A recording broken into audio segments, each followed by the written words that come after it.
This is the Good Neighbor Podcast, the place where local businesses and neighbors come together. Here's your host, Deshay Renee Motley.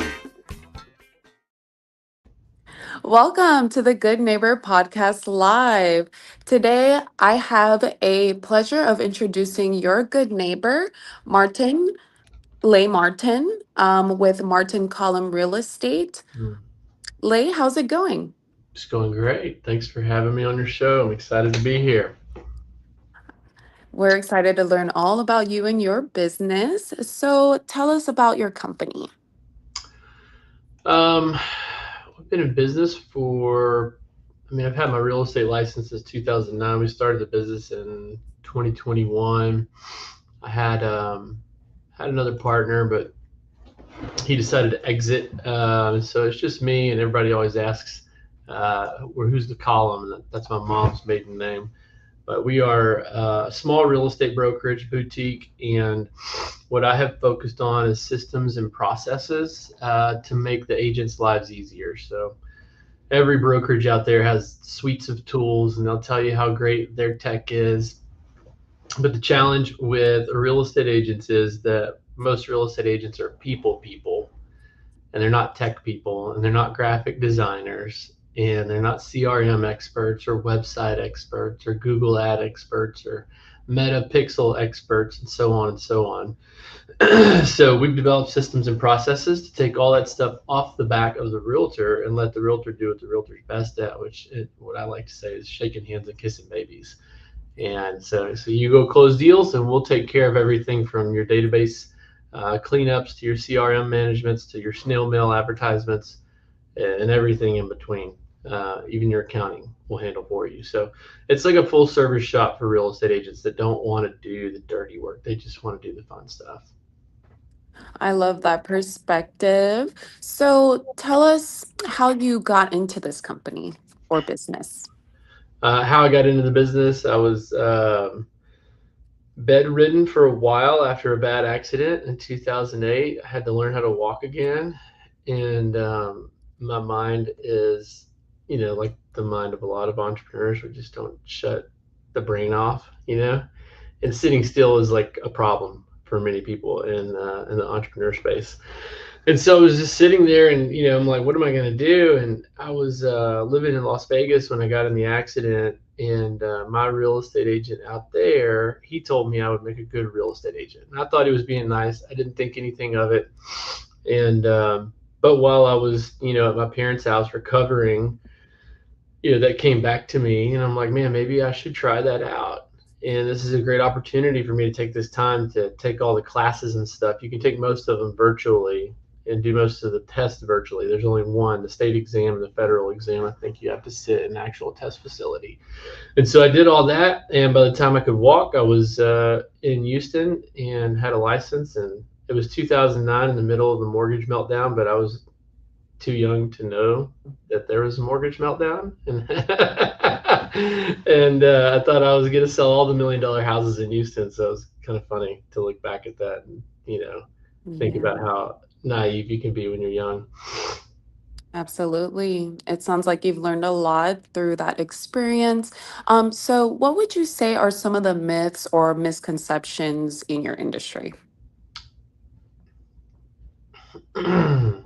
Oh gosh, I don't know the answer to that.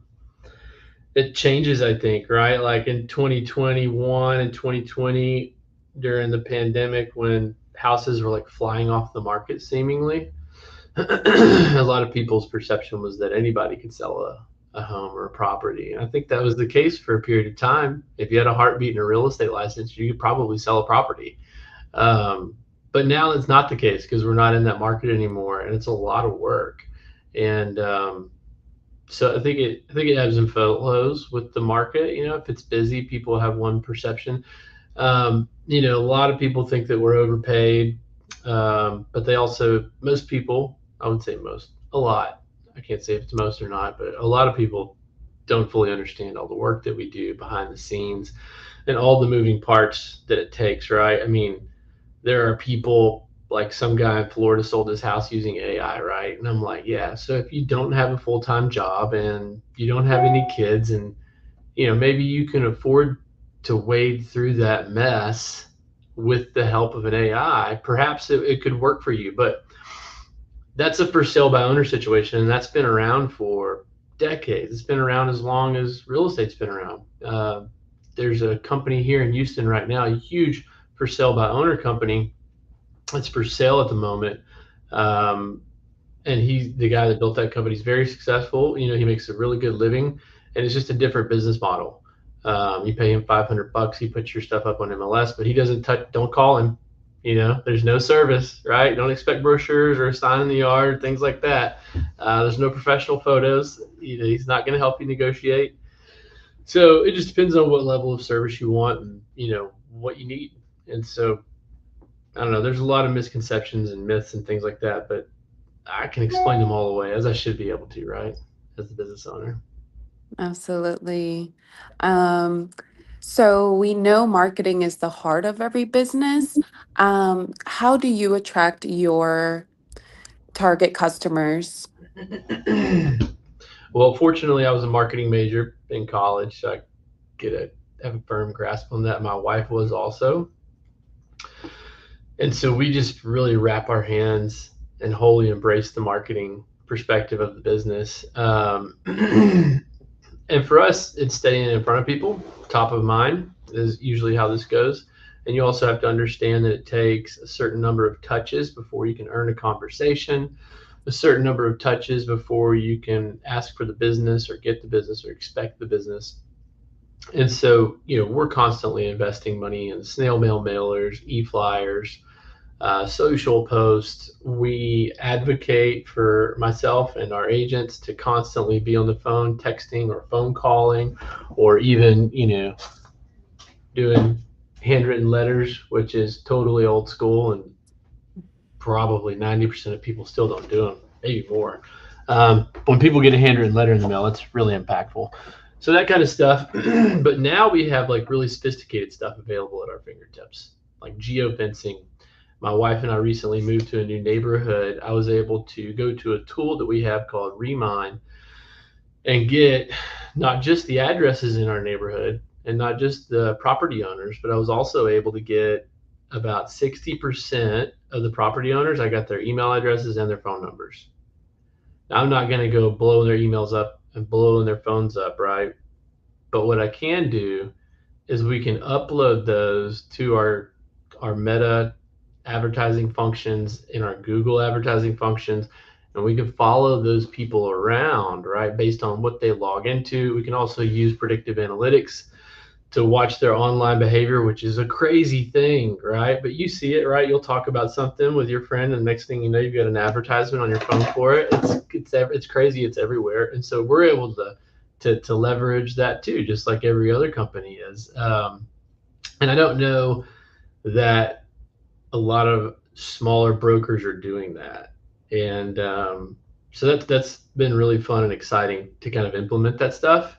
Another thing we're doing that we're starting right now is we have Claude Codex building out programs to watch high intent sellers and then automatically send them a letter through yellow letters. I learned this on a podcast the other day. This is not my idea.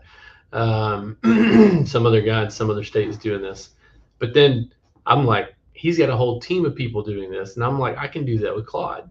Codex can like totally automate that.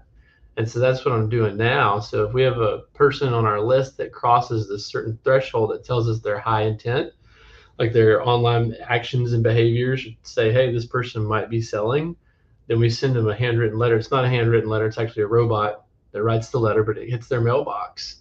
So that's something new that we're doing. And automation is really kind of taking off and becoming mind-blowing. So I think our capabilities are about to, compound and tenfold. It's really exciting time. Absolutely. Very impressive. So speaking of that, have you ever thought about doing your own podcasts?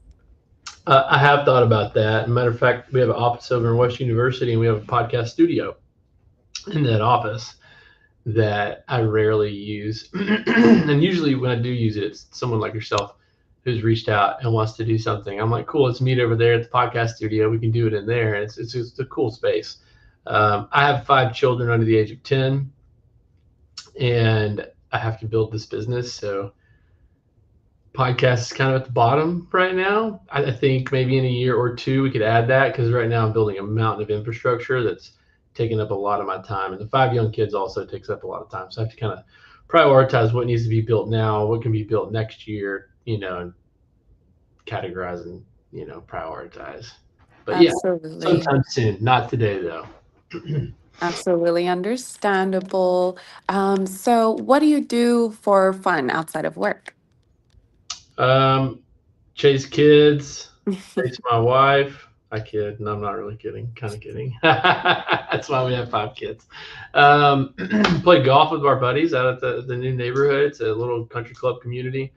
We like to hunt and do all things Texan. Spend time in the woods and pastures and do what Texans do.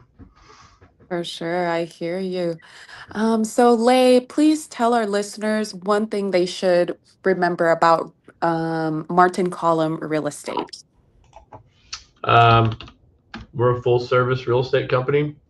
We try to white glove everybody, whether it's the agents. We're bending over backwards to help agents plan their businesses and scale their businesses, but we're also very intentional about, like, how can we make this transaction as stress-free as possible. Ask the buyers and sellers, like, your last transaction, tell us about that.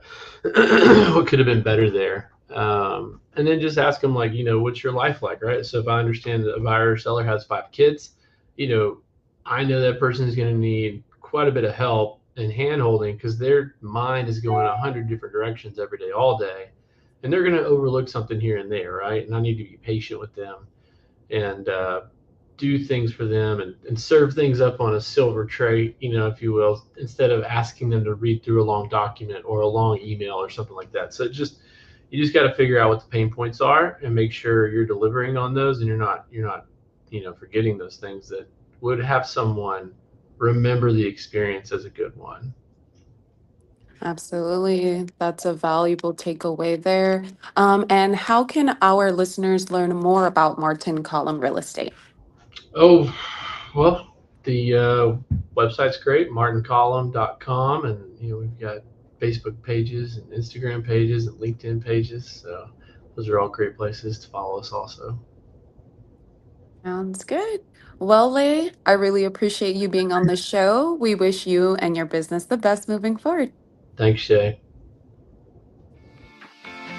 Thank you for listening to the Good Neighbor Podcast. To nominate your favorite local businesses to be featured on the show, go to gnphouston.com. That's gnphouston.com. Or call 346-643-4871.